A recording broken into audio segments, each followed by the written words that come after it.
Good day, and welcome to Lecture 6 in Theology and Humor throughout church history. Now, last week we looked at the Gospels. We looked at the humor in the Gospels of how Mark associated food with comedy. And we even find some stories and incidents like the man born blind that have comic elements to it. But what we've learned at the beginning is that even though God may have created laughter as a good thing, a good and natural thing, the fall happened and laughter becomes sour. So now we look at what is going on in the Gospels. And the first thing we realize is that Jesus has 12 followers. But the next thing we find is that as they're the followers, they're just the disciples. This is going to take us next to a chart that really shows us the problem. When Jesus begins, he attracts all kinds of people. They enjoy his teaching. They love his miracles. They love his stories and parables. But as it goes along, he begins to alienate certain people who want to be God themselves. What we see is that the resistance of the authorities, of scribes, communicators, religious leaders, Pharisees, and lawyers to what Jesus is saying. And when that begins to happen, we find that the danger comes when people become angry with Jesus and they begin to attack him. Now, after the Last Supper, he meets with his disciples in the Garden of Gethsemane, and then he's arrested.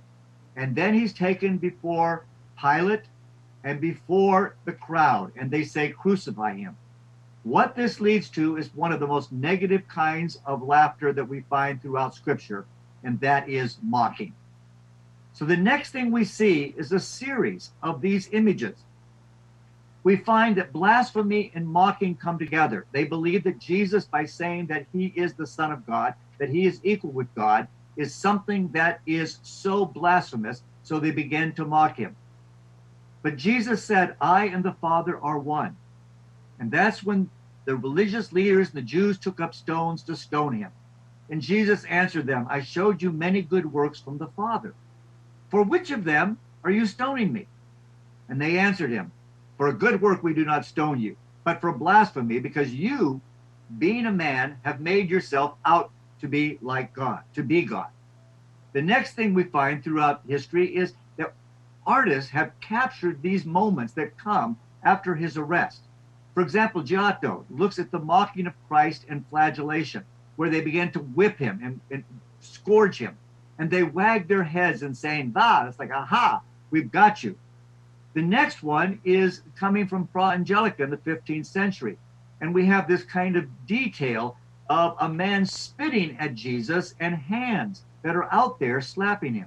And it comes from the passage in Matthew where Matthew records, then they spat in his face and they beat him with their fists and others slapped him. And they said, prophesy to us, O Christ. Who is the one who hit you? When you're blindfolded, you can't tell. And so this mocking continues even into the next image where Hieronymus Bosch gives us this kind of grotesque image of what happens with laughter. That laughter becomes corrupt and ruined and ugly.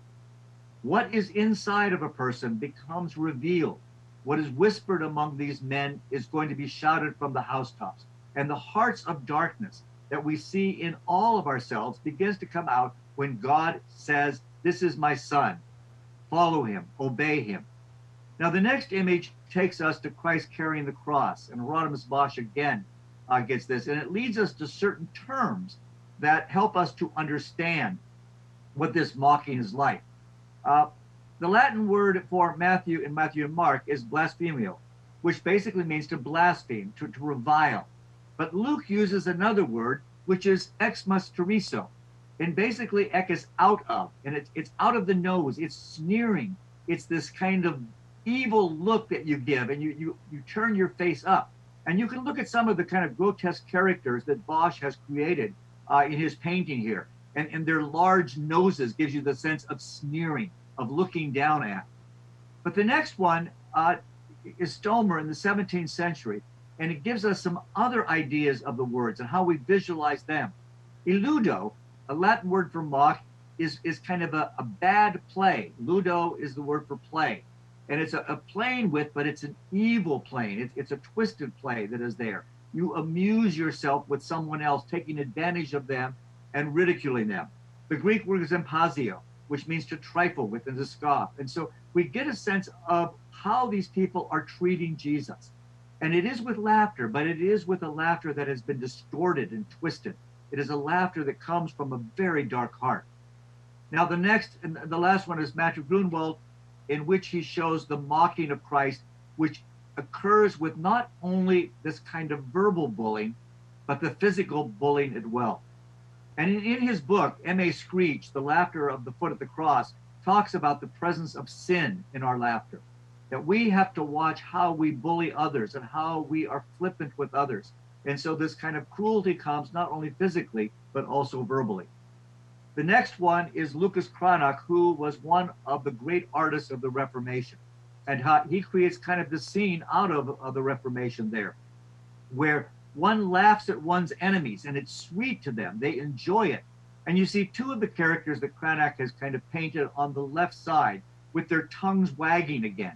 And the wagging of the tongues, la, la, la, la, la, just the mocking that is there is kind of a cruel thing.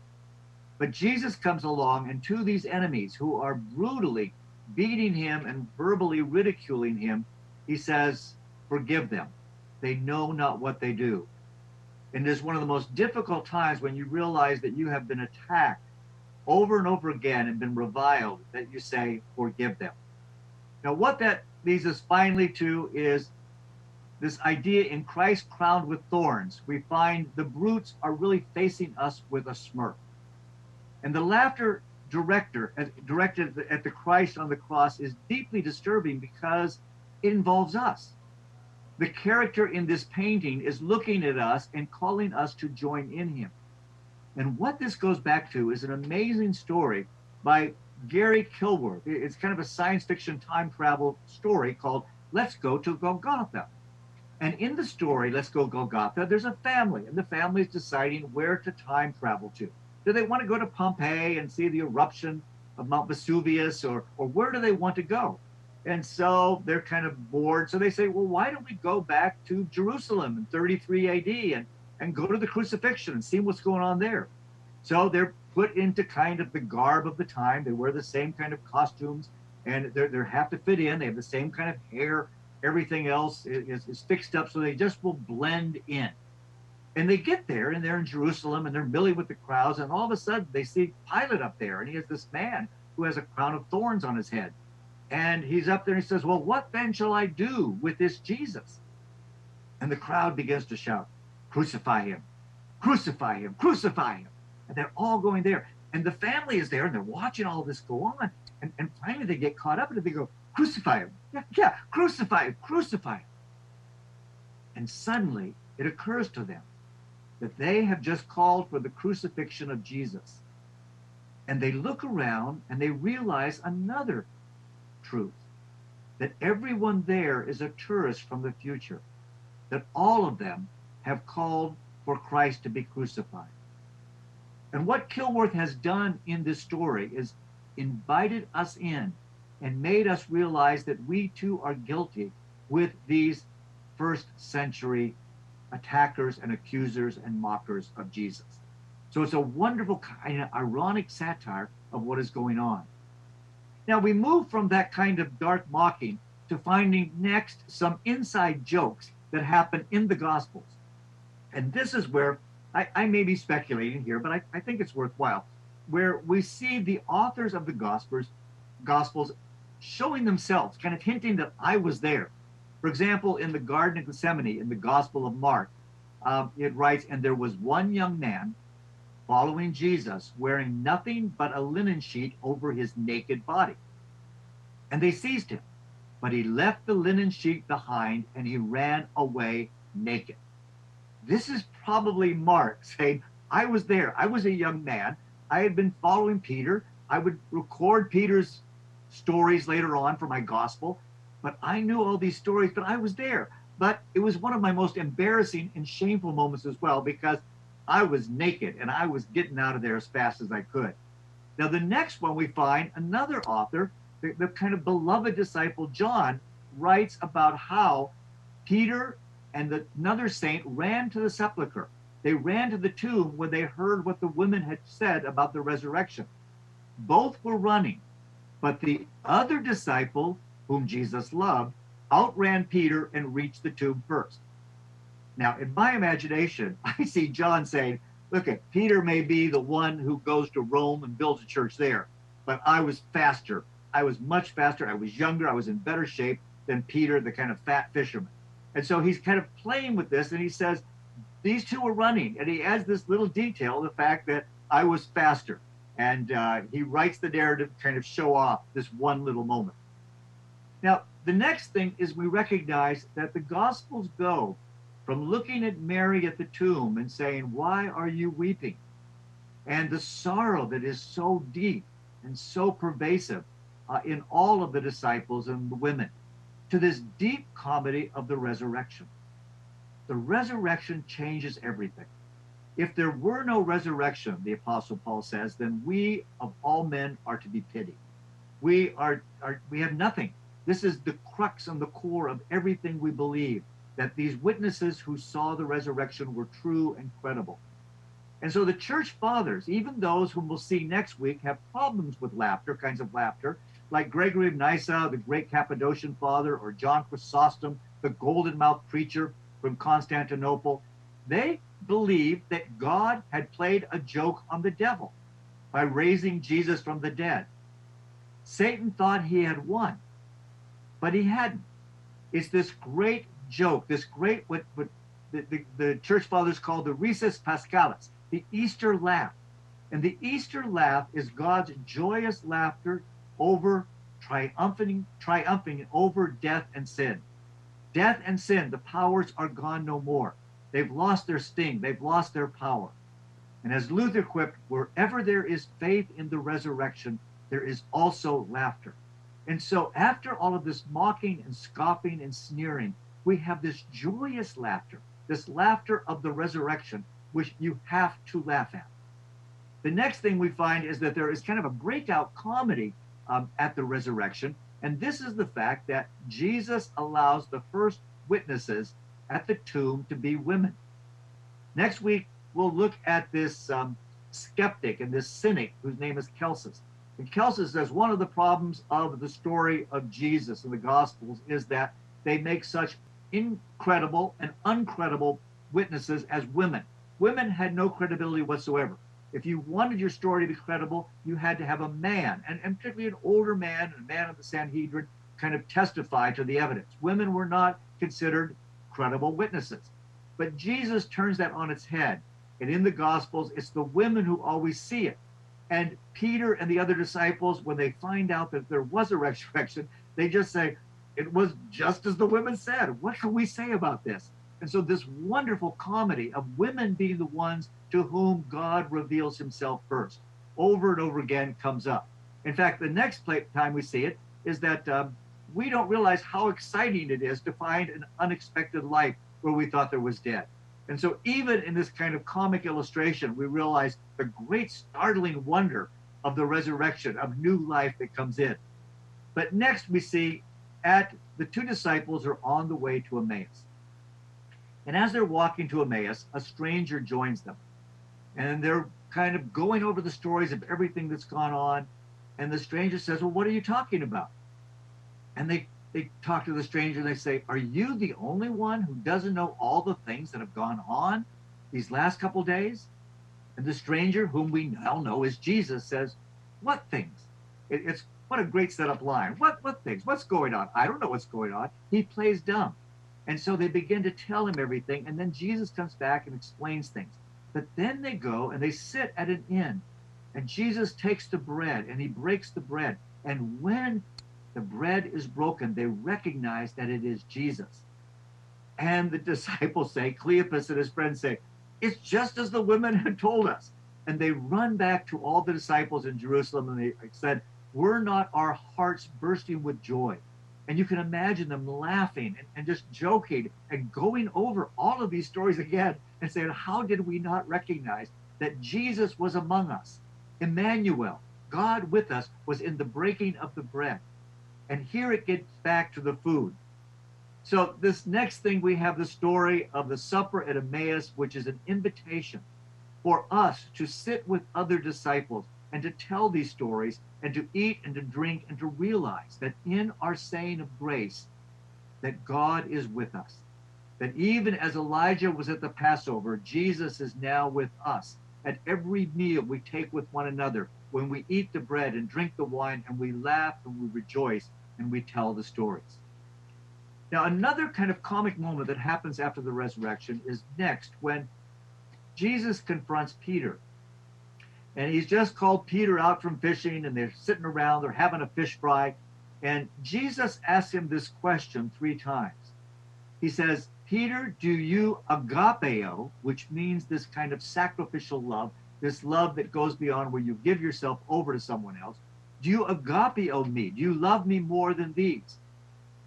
And Peter's response is, yes, Lord, you know, oida, which means kind of a very factual knowledge. It's a knowledge by observation. You've seen that I phileo you. I'm your friend.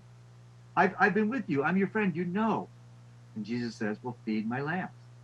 But then Jesus comes back a little while later and says, Peter, do you agapeo me? Do you love me with this sacrificial love? You're ready to die for me. And Peter says, yes, Lord. You know, you recognize basically by observation that I phileo you. I'm your friend. And Jesus says, okay, shepherd my sheep. But then the 3rd time, Jesus comes, and now he comes down to Peter's level. And he says, Peter, do you phileo me? Do you love me? And Peter says, Lord, you know by observation, you know just by the evidence, all things. And now he used a different verb. You gnosko. You know me intimately. You know me by experience that I am your friend. And Jesus says, feed my sheep. And so you have this wonderful wordplay going on. First, we have the fact that Peter had denied Jesus 3 times. And now Jesus asked Peter if he loved him 3 times. He is erasing that past. He is showing forgiveness. He is showing grace. He is showing this agape love. And it's going to take Peter a while to really understand this agape love. But the love is there, this joyous love. And he says, you're not only going to know by the facts, by observation, but you're going to know by an experience. There is a time in which I was dating my wife, and I knew by observation that she was someone I wanted to love. And yet, by getting to know her, I knew her more and more, which leads us to kind of this next moment where after Jesus said, Peter, do you agapeo me? And Peter just says, I phileo you. It goes next to what I've asked my wife is, do you erotique me? Which means, do you love me with eros? And she says, no, I phileo you. I phileo you. I could agapeo you. I could storge, kind of affection you, but not yet. Not yet with the eros. Let's get married first. And so I had to learn over and over again that the erosis did not come until later. Next, we go back to this ongoing theme of food and comedy. And it is after the resurrection and after the ascension that the disciples gather, and every day they meet together in the temple courts. And what do? They break bread. They have rockfish, and they have all kinds of delicacies. And they eat the bread in their homes with glad and sincere hearts. And this word glad is something that is kind of glaudia. It is full of joy. They praise God. They enjoy. And notice those words, glad and enjoyment, are there, and they're usually accompanied with laughter. The favor of all people. And the Lord adds to their number daily those who are being saved. That is there. It is a wonderful thing to see that is next there. Now, food comes as well in this next idea where Peter is very sleepy. He's just had his afternoon meal. He goes up on the rooftop to take a nap. And he was up in the city of Joppa praying, and then he fell asleep, and he had this vision. And in the vision, this large sheet descended from heaven with kind of 4 corners, and it came very close to Peter. And he looked at it closely, and he saw these 4-footed animals that he was not allowed to eat. They were non-kosher. There were beasts of prey, reptiles, and birds of the air. And he heard a voice saying to me, Peter, get up, go ahead and kind of barbecue this and eat. But I said, no, Lord, no means. I will not eat anything profane or unclean. I am a good kosher Jew.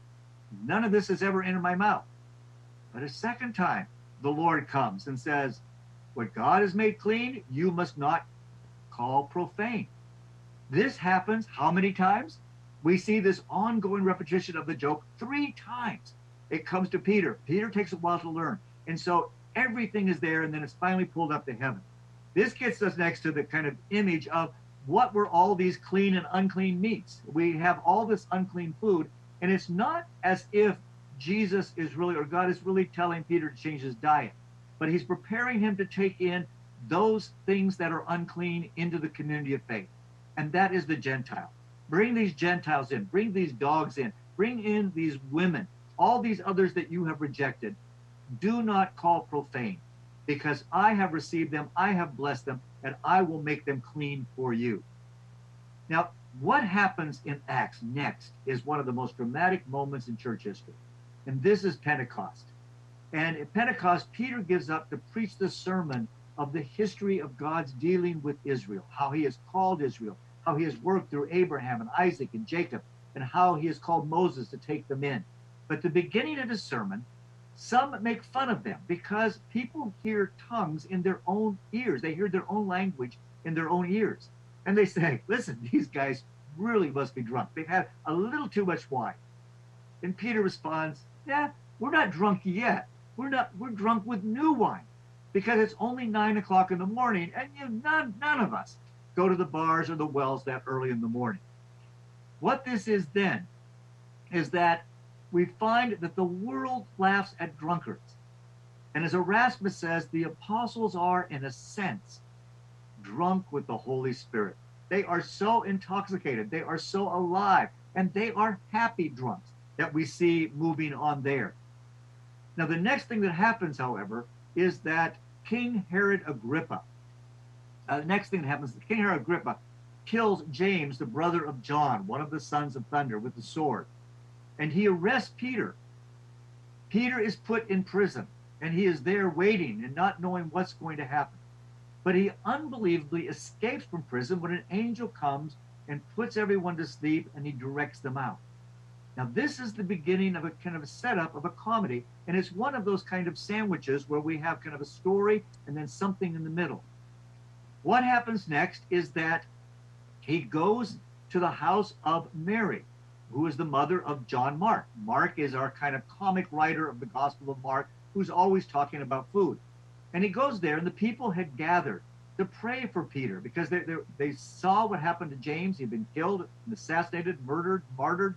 But now Peter's at the outer entrance, and a servant named Rhoda. Rhoda's a young woman, and she comes to the door, and she hears Peter's voice, and she gets really excited. She doesn't open the door, but she gets overjoyed, and she runs back and exclaims, just so giddy. She says, Peter's here. Peter's at the door. And those people who are sincerely praying says, no, you're out of your mind. Rhoda, you know what you're talking about because we're praying for Peter. And God has not yet heard our prayers. She says, no, it is Peter. And she says, no, it must be his angel or something. You're having a vision. But Peter keeps knocking. He keeps knocking, and they finally open the door, and they are astonished to see him. It's just a wonderful comic moment. Now, the grand irony is next, because we then go back to Herod, King Herod Agrippa. And on this appointed day, Herod thinks he has won everything. He's wearing his royal robes, and he gives this address to the people. And it's one of the best speeches he given. And they shout, this is the voice of a God, not of a man. And immediately, because Herod did not give praise to God, an angel of the Lord, could have been the same one that led Peter out, strikes him down, and he's eaten by worms and died. Now, usually I give you a picture of worms eating someone like that, but I'm going to avoid that today. Just you have the image of your mind that Herod does not end well. And this is the great irony of someone who thinks he's a god, and God uses that comic reversal to say, no, you are not in charge. Now, the next thing we see is that Peter was called to preach and to feed his lambs. Feed my sheep, Jesus says, and this becomes the call of all good clergy. Not to do experiments on them, not to kind of make them adapt to culture, but to preach a foolishness, the foolishness of the cross. To the Greeks who want knowledge, there's something you have to take a leap of faith to understand this folly, this foolishness. And Paul will use this word quite a bit. In fact, the next thing we see is that there is this wonderful tradition of holy fools. Throughout the church, it starts in Paul's letters to the church at Corinth. He says, if any man thinks you're wise in this world, become a fool. Become someone who can simply believe the evidence that you might be wise. In fact, we'll find the fools like St. Francis of Assisi, who prays in the midst of corruption, Lord, make me an instrument of thy peace. And where there is hatred, let me sow love. And the canticle of St. Francis will become something that teaches us how to be holy fools. Now, as Paul has written next, basically, the gospel is going to destroy the wisdom of the wise and the cleverness of the clever. Those things are no longer important. But he chooses the foolish things of the world to shame the wise. Those who think they are in control of their lives are going to find a disaster. They're going to find that it leads to a dead end, that the roller coaster ride of life is going to end in the pit. But next we find in art, there is this wonderful tradition of Christ as the great holy fool, the clown of God who is there, who proclaims to us that we too can be redeemed, that he can take our lives and turn them around. This also comes out next in other kinds of literature. We find that Jesus is the holy fool, where both Roman Catholics and Lutherans and others celebrate that. And Tommy DePola took this ancient story of the little boy whose only gift was his ability to juggle, and how as the clown of God, he comes to Mary in the church, and he brings the statues to life and to smile in his one simple gift. And Rolf Forsberg did an amazing film for the World's Fair back in 1964, in which he portrayed Christ as a clown who comes and dies for the people in the circus. And the ringmaster of the circus, the prince of the air, is Satan, and he tries to kill him, but the resurrection will still come out of this kind of joyful moment. In fact, next you may remember the kind of movie of Godspell. That Godspell finds that kind of joy where Jesus is dressed as a clown, but he is a serious comic. He is not someone who is just silly and flippant, but he is someone who brings joy. In fact, the next one of the great scenes of that is where Jesus says, some people read palms or tea leaves. He says, I read feet. Now notice the joke that we have even in the script by Stephen Schwartz is when he says, I read feet, it basically is, I read souls. I read your soul, and what has been implanted on your soul is rejoice. Be filled with joy. Laugh that is there. Now, next we move from kind of this overview of all of the Gospels. We remember from the beginning where Mary went to see Elizabeth, and this kind of prenatal leap for joy, that in the womb is so sacred. The child that is in a womb is this human being who already knows. And John the Baptist is in the womb of Elizabeth, and he is already jumping up and down, that he is going to prepare a way. He's going to make straight a path in the wilderness for this cousin of his. And then we move throughout the Gospels, and we find this rejoicing and leaping for joy in Luke and in Acts. In fact, one of my friends, Lyle Story, who teaches at Regent University, has just come out with a book that I highly recommend called Joyous Encounters. And it's discovering the kind of joy that God brings when people meet, when God meets people, that we are these sheep who just keep jumping and leaping and praising God. There's something wonderful in the encounter of God's people, not only with God, but with one another. We move from this joy, however, to Paul, who gets serious about some admonitions against humor. And during the early days of our courtship, this was a verse that my wife would repeat to me over and over again.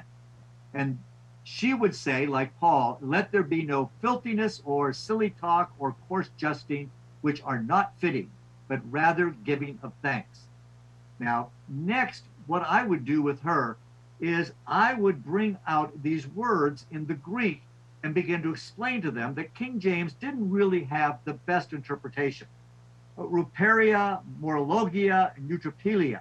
These are words that Paul uses that have different meanings, and we've kind of maybe distorted them in certain translations. So the next thing I would get to is look at what C.S. Lewis says. When you're talking about coarse jesting, he says there are two ways to joke about sex. He writes this in his little kind of screw tape letters that came out in the early 1940s. And he says there are those jests that really belittle and vulgarize sex. They excite lust and laughter at the same time. This is the kind of joking we should not do. This is the kind of coarse jesting. But there are jokes about sex that we can make. There's kind of a natural incongruity about the body, and we can laugh about the body and all the parts of the body. Paul himself talks about the unseemly members. He's talking about parts that we don't really show off, but are funny. And the human body is funny. And so we're allowed to kind of make jokes about gender, about sex, that are not, in one sense, disparaging it or vulgarizing it, but celebrating the comedy that is there. Lewis said, you try to banish play and laughter from the marriage bed, and you will let in a false goddess. This gets to these two words that we see up here now. First, moralogia. Mora comes from the word, means foolish or moron. Don't be a logia. Logia are words. So you have the words of a fool. And what are the words of a fool in the book of Proverbs? The words of a fool are, there is no God. So moralogia does not mean kind of silly talk, but it means basically foolish talk that denies God and his power. Do not make little of God's presence and power and his gospel. The other word is really interesting, eutropelia. Of course, means good. Eucatastrophe is a good catastrophe. It's a good thing that happens to us. But tropelia is an interesting Greek word because it can be translated two ways. It can be either a twisting or a turning. A twist and a turn are very similar. So if you use it like Paul does here, eutropelia, it's a twisting of the good. It's taking something that's good and making it lewd, making it wrong. And this is not right. When you make fun of virtue, that is a twisting of the good. But a turning of the good, we're going to find St. Thomas Aquinas later on, and many other kind of church fathers saying, we need this turning of the good. We need to be eutropelia. And so you have to watch how this word is used in different contexts. Now, we get next to this idea of moralogia. There are fools or morons. And the Darwin Awards are given to people who are morons. These are the people who are so stupid and so foolish. It's an Ed McMahon joke. How stupid are they? We see that the Darwin Awards are given to people who begin to cut down the gene pool. We get the moron genes out of the gene pool because people do such stupid things, whether it's swinging into trees or getting in a tire that goes down the hill, keeps rolling and rolling and rolling, and could almost destroy this kind of stupid people there. But for the grace of God, these people live. But we find it next too in the people how they drive, the stupid people going out and not really paying attention to the laws there. It's people who don't wear masks when they should wear masks. These are stupid things. These are moron acts more than anything else. And the next one too is like sawing yourself off of a tree, sitting on the limb and sawing it off, or cutting off kind of the ice glacier and falling down, or being little boys putting explosives on a manhole cover. These things are moronic acts. These are things that are stupid. And the Darwin Award says basically we're getting rid of these people in the gene pool, so we might have somebody that's a little brighter in the next generation. Now we find in James too that he uses irony. James is a little more serious. James, the brother of Jesus, when he writes this. And he talks about the irony of good intentions. He says, for example, if one of you says to somebody who is cold, go in peace, keep warm, and be well fed, but you don't do anything physical about their needs, what good is it? And so Charles Schulz created this wonderful little Snoopy cartoon where Charlie and Linus come up and they say, Snoopy looks kind of cold, doesn't he? I'll say he does. Maybe we better go over and comfort him. So they go over and say, be of good cheer, Snoopy. Yes, be of good cheer. And then they walk away. They leave him cold. Now, this becomes kind of a story that all of us kind of may recognize in ourselves. I remember being in Chicago on a cold November, late November day, and I was walking with my friend Andrew Quick, and it was snowing, cold, and there was a homeless man who came up and he said, "Would you give me some money?" And we kind of looked at him. We realized this guy is so drunk, but I kind of hesitated. But Andrew gave him some money, so I gave him some money too, and he said, "God bless you," as we walked away. And I said, "Andrew, don't you realize he's just going to take that money and go buy wine?" And Andrew says, "Well, we're Episcopalians. We do the same thing." And so it was really a matter of giving comfort to someone who needed it and letting God take care of the consequences. But it's there. We can't just say to one another, be of good cheer, be of good comfort, and walk away. We must do something physical. Next, we get to Paul. And here we have one of Paul's letters to Galatians. And he's basically telling Peter, don't be a hypocrite. When you're around the Gentiles, you'll eat non-kosher food, you'll drink, you'll be with these uncircumcised people. But when certain kind of religious, legalistic Christians come, you will leave these people that look sinful and you'll say, no, I can only be with the circumcised. And Paul is saying, no, circumcision doesn't matter. Look at Abraham. Before the law, Abraham was accepted by God because of his faith. This leads us to one of Paul's greatest puns, and it is a very incisive or cutting pun, because in Galatians, he talks about the circumcision party, this legalistic party that says you need to kind of cut it off. And he says, I wish those people who are commanding you to be circumcised would be cut off completely. Now, next, let's look at what that word means. He uses two words, peritome, which means to cut around. To kind of circumcise is to cut around the foreskin and cut it off. Katatome is the other word that Paul uses, which means to cut the darn thing off completely. Saw it, rip it off, use a knife, just cut it off and basically take the thing away. And so Paul is using this great pun distinction on the legalist, on the foolish Galatians, on circumcision. You say peritome, I say, if you want a peritome, why don't you katatome? That's it. Now, next we find that Paul said he did have a thorn in the flesh, and we still haven't discovered what that thorn in the flesh was. But some of us think it might have been SpongeBob SquarePants. Hey, Paul, what you doing? Right, daughter? Hey, Paul. There are those people in our lives that are the thorns in our flesh. And Paul tells us that God gives us grace to get through all of them. Now, finally, next, we get to what is known as judgment humor, where we look at the end times. In the book of Revelation and Jesus' discourse on Mount Olivet may give us kind of pause. But we have to think about the end times. And for Christians, this is a time that is good. For many people, Bill Gates going up, he finds that Peter's using an iPad.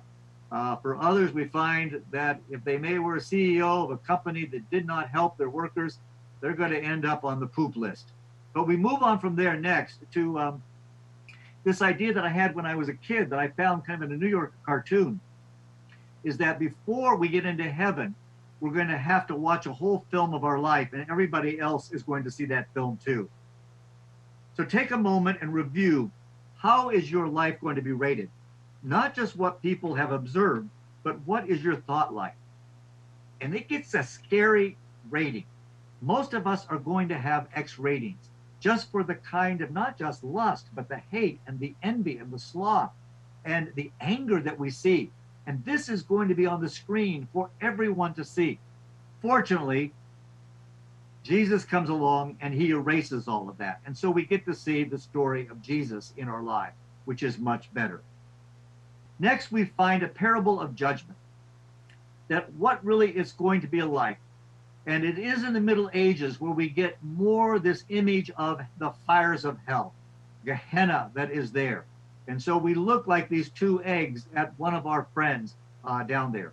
But it gets worse in the next image, when you begin to realize where you're headed. And if the frying pan is there, it's not a good place to be. And you'll end up being like a marshmallow as well, kind of burnt to a crisp. But we get out of that and we look at this idea, which is a 19th century idea of the rapture. Now, there's going to be a second coming, we know. And the second coming, the Lord is going to take us to be with him. But the idea of the rapture came out of the 19th century, and a man named Darby, who began to think that God would take people away from suffering.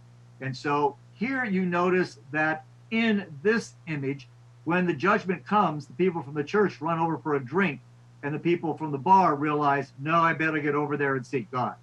It's a frightful time. The next image shows us what happens in New York and Paris and everywhere else of how many people God is going to take up. Of course, when you're in Vegas, there's probably only one from Vegas that's going to be taken up there. But the final image next is, what is the end going to be like? What do the scriptures tell us the end is going to be? And it's going to be this marvelous feast, this banquet, this wedding feast where we all gather together. And it's the marriage of the Lamb where he receives us. And there's a time of such singing and joy and praising that is there. This leads us next to this final image where heaven is seen as a wedding. And the wedding has been prepared for us. And we only have to respond to the invitation. The poor, the lame, the crippled, the blind, each one of us sinners has been invited, and God is going to costume us. He's going to dress us up and bring us in. So what do we say in conclusion for all of this? It is the last thing we look at that is next. And this is my friend G.K. Chesterton, who influenced C.S. Lewis so much into his conversion. And he says, basically, this laughter of joy is the gigantic secret of the Christian. The tremendous figure that fills the gospel, who is Jesus, towers in this respect, as in every other, above all the thinkers who ever thought themselves tall. His pathos, his feeling was very natural, almost casual. The Stoics, ancient and modern, were proud of concealing their tears. He never concealed his tears. He showed them plainly on the open face, at any daily sight, such as the far sight of his native city of Jerusalem. Yet he concealed something. Solemn supermen and imperial diplomats are proud of restraining their anger. He never restrained his anger.